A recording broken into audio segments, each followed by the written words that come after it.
sabaw na malunggay na may itlog. Kaso, hindi na nakaabot kasi naubos na. Ay, nilagyan na lang dito. Try. Sarap naman. Pwede naman.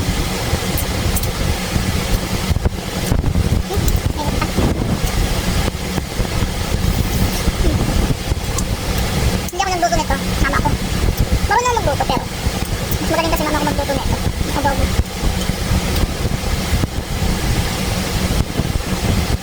Hindi ko sa adobo yung manamis-namis. Naasim na manamis-namis. Wow.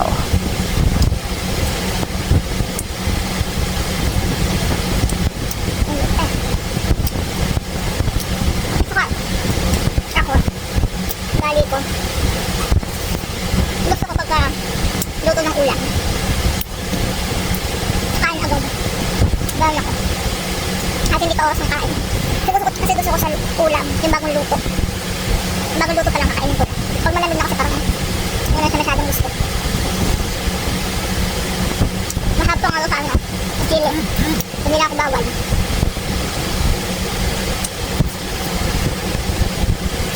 Hindi na talaga ako bawal sa chili.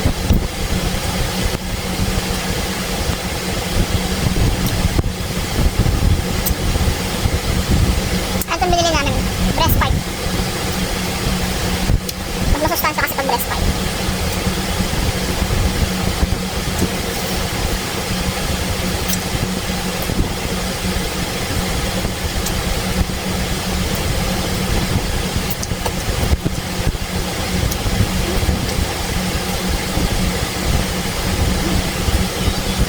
Masarap din yung ano, adobo sa gata. Kaso lang, nung minsan nag-adobo sa gata kami, lahat kami nagburo. Sabi na namin ulit, pero masarap siya. Masarap po sa masarap. Nga lang, parang nasirad siya namin yung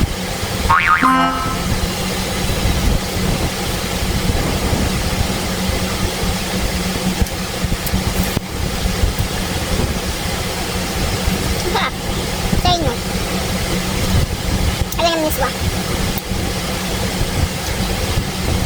Adobo may miswa.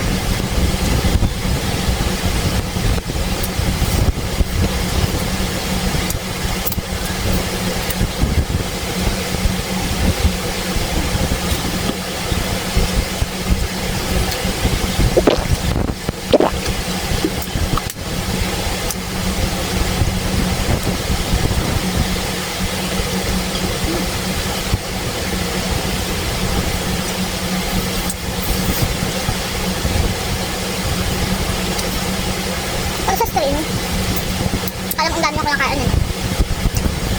Saan totoo? Ay, everyday na ako makain ako. 1 cup lang yun. Kaya siguro, tumatagal na kasi ano, konti akong magpamuha. Pero 1 cup lang yan. Kahit na pag-usap ng ulam, ganun. Ano lang tayo sa ano. Tamang kain pa rin. Siyempre, ang hirap yung papayat. Dati, ano, ang timbang ko, umabot ako ng 70 kilo. Gano'n ako diba? Nakalang ko. Ngayon, kahit yung makain ako ng gusto ko, nagkakainin pa rin ako. Hindi na ako lumalaki ng gano'n kasi. Stick lang sa pagkain na, wala eh. Kung 1 cup of rice, 1 cup of rice ka lang. Para hindi ka na, ano na, madagdagan siya. Umuugaliin makisalo. Number 1 yun. Kung may kisalo. Doon ka lang sa pinggan mo. Para kaalam mo, tansya mo. Yun lang yung kain mo.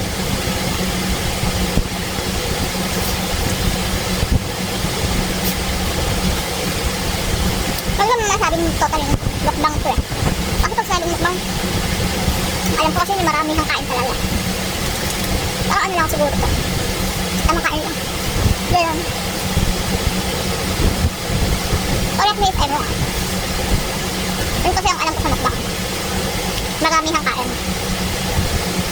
So, anong tawag sa ganito yung tamang kain lang?